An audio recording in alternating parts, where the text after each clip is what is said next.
Oduu gaddaa laphee namaa cabsu obboleettiin keenya Saudi Arabiyaa keessatti waggaa 10 guutuu teettee umrii ishee guutuu biyya ambaatiifitti haadha fi abbaa isii argitee oduu hin beekin har'a du'aan addunyaa kanarraa boqotte. Obboleettiin keenya kun hedduu laphee namaa cabsa. Sababni illee reeffi isii utuu maatii isiitti hin galin biyya Saudi Arabiyaa keessatti awwaalamuun isii baay'ee tokko na gaddisiisa. Assalaamu alaikum warahmatullahi wabarakatuh. Hordoftoota kabajamtoota maatii chaanaalii Muna 24 akkam jirtu?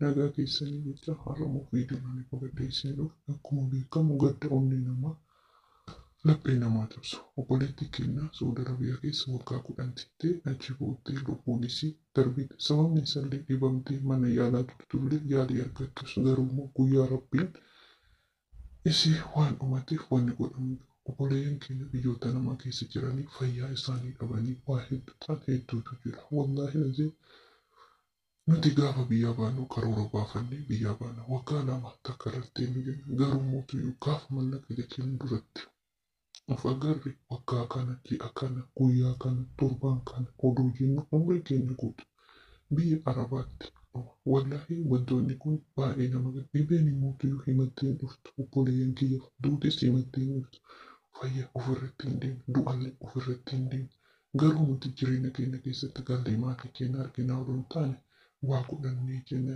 wajjiniitiin yeroo hundumaa nuti yaadnu yoo mana ijaarratte hin qabaatin mana ijaarratte tuu meeshaa mana ijaarratte qabaatte meeshaa itti bitee tuu meeshaa itti bittee geessite bootaa kanaan hanqate bootaa kanatti guute sababa kana umriin keenya guutuu dhuma jechuudha. Tokkoffaa wanni umriin keenya guutuun biyyaan baatinu gaafa dura biyya baanurraa karoora nuti qabnu dalaynii warra gargaaruu fi yookiin namoota garaagaraa gargaaruu fi humni keenya bakka garaagaraatti dhaama. Sababni isaallee nuti karoora jenna malee karoora itti baafannee jennu garuu namni waggaa 2 keessatti yeroo mallaqa isaa rogaan qabate waan tokko buufata garuu nuti mootii wantoota waggaa tokko odoo jiini tokko gahee baasii eenyu akka ergitu namoonni biyya jiran gaafii akkasii gaafatanii akka isaan mallaqa gaafii bakka biyyummarraa dugugguruu si guutu gaafa kana nama argite ammallee itti deemtu waggaa kana hin ta'a rakkoo otoo akkana jennu jireenya keenya guutuu biyya ambaatiiti kenna gaafa kaanii odoo ilmoon argatte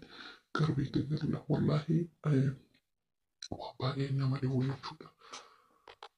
Hordoftoota kabajamtoota kiyya obboleettii keenya akkasuma maatii isii firoottan isii uummata hundumaa warreen gadda isii qabu rabbiin jabina isii haa kennu isaanii haa kennu isii immoo rabbiin jaalata firdawsii isii haa gammachiisu wallaahi waan baay'ee nama gaddisiisudha. Har'a jettiin kun umrii isii guutuu biyya ambaatitti fittee boodarra reeffa isii haadha abbaan isii osoo hin argatin darbuun kun maali tokko kan isinitti fakkaatu nama qabdu nama dhabuu isiiti oduu nama qabaatte har'a mucaan tuni silaa reeffi isii maatii isiitti galee maatiin isii suni argee irraa awwaalata jechuudha. Bari nama tokko yoo namni waa irraa darbe yeroo reeffa isaa san janaasaa san argamu wallaahi hamma waan fedhillee ta'u akka amma madaan kanaa miti hin sabbaran jechuudha. Amma isaa yeroo hundumaa isaaniif gubaadha haadha fi abbaa isiiti jechuudha. Wallaahi irra caalaa rabbiin isii jaalata firdawsiin gammachiisee maatii isiitiin sabrii haa kennu. Nuti wanni kun jennu karaan keenya hunduu kanuma. Wallaahi fayyaan tun immoo gadi jabaattee jirti. Namni fayyaa himataa wallaahi fayyaan tun ijoollee keenya irratti maaliif fayyaan tun nuti dalagachuu malee dalaganne jechuudha. Fayyaa keenya kana of ilaalu of hin badan mana yaalaa inni dhiigan qoran akkanumatti otuma deemu kana of ilaalu jechuudha. Isaan amma otuma deemanuu of ilaalanii dhiiga ofii qoratanii dhiigni isaanii akka maal ta'e beekanii bakka yooma waan hunda keessattuu jechuudha. Garuu nuti dalaguu fi maal jechuudha kana malee waan tokko wallaahi nasiin baay'ee tokkotti kan nama gahu jechuudha. Dhugumatti hedduma tokkotti dhugumatti waan gadda laphee namaa cabsan akka kootti maaliif waan gadda laphee xiyyaa cabsee gaddi laphee xiyyaa cabsee hin jirti kun wallaahi baay'ee natti garaana nyaatte. Anis wallaahi guyyaa meeqan duratti rabbiin guyyaa kiyyan xumurree fi malee alhamdulillah rabbil aalamiin wallaahi baay'ee tokko kana dhukkubee alhamdulillah rabbil aalamiin rabbiin galanne haa gahu. Garuu guyyaa malee hin deemtu gaafa guyyaan kee kun eenyumtu si oolchuu hin danda'u wallaahi lazee maaliif obboleen kee bakkuma jirtanitti rabbiin isin bira haa jiraatu. akkuma isa baanee gallaa yeroo tana keessatti wallaahi wanni nuti qabnu khayrii dalagachuu. Maali hoo jettan wallaahi khayrii dalagachuun waan jabduudha, waan jajjaba. Sababni isallee yoo khayrii tan dalagatte boruulee ittiin nette, yoo khayrii tan dalagateen wallaahi kasaaraadha jechuudha. Rabbiin waa hunda keessatti namarraa fagaachuu, hama namaatirraa fagaachuu, diinii ofii jabeeffachuu, gara rabbii ofiitti toobaa baay'isuu, sagatu, sadaqachuu, rakkataa gargaaruu yoo qabaatte sadaqaa baay'isuu, waa hunda keessatti khayrii dalagachuu jechuudha. Wallaahi alhamdulillah rabbil aalamiin. Obboleettii teennallee rabbiin jannata firdaus asii haa gammachiisuu jenna. Obboleen kiyya wallaahi intuma takkatti waan karaa nama nyaatu baay'ee namatti argamu. Har'a hiriyoonis maatiinis firoottanis wallaahi ani isin beeku garuu akkaataan nuti biyya ambaa kana keessatti jiraannu jibbamnee arrabsamnee sanarratti duuti teenya isaan biratti yoo wallaahi duuti teenyallee bakkuma har'a nu jibban gaaftuanis nu jibbani. Ati nyaachiftee obaaftee mana isaanii qulqulleessi waa meeqa goota uummata adii kana bakkuma kamuu yoo daladhe bakkuma kamuu iyyuma kamuu yoo daladhetti harki keenya kun walqixxaa wallaahi garuu immoo kabajaan isaan bira hin jiru.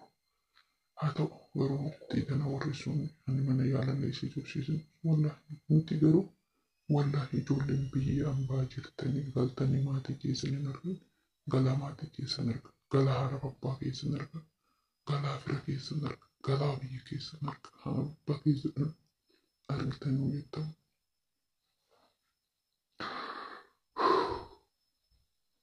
Dhiifama narraa ta'a. Wallaahi haasa'uu dadhabaa. Sababni illee haasa'uu hin danda'u.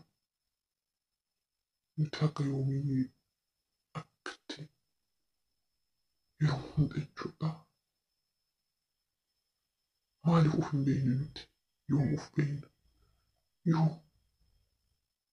Maaliif galii biyyatti? Wallaahi hiyyummaan waan takka rakkoota kan qabdu. Hiyyummaan yaani biyya keetitti yoo duute reeffa kee maatiin keessi awwaalate waan guddaadha. Garuu har'a maatiin kee mana qullaa keessa taa'e utuu reeffa isin argin bu'uun isatu nama boochisa.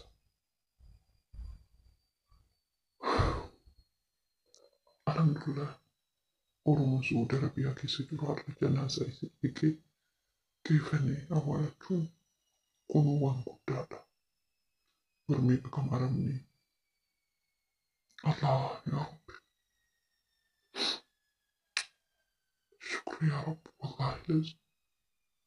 Garuu mee ijoollee keenya of yaadadha, of laalaa. Deebi'aa tuma keenya tokko of laalaa. Maaliif of laaluun bareeda.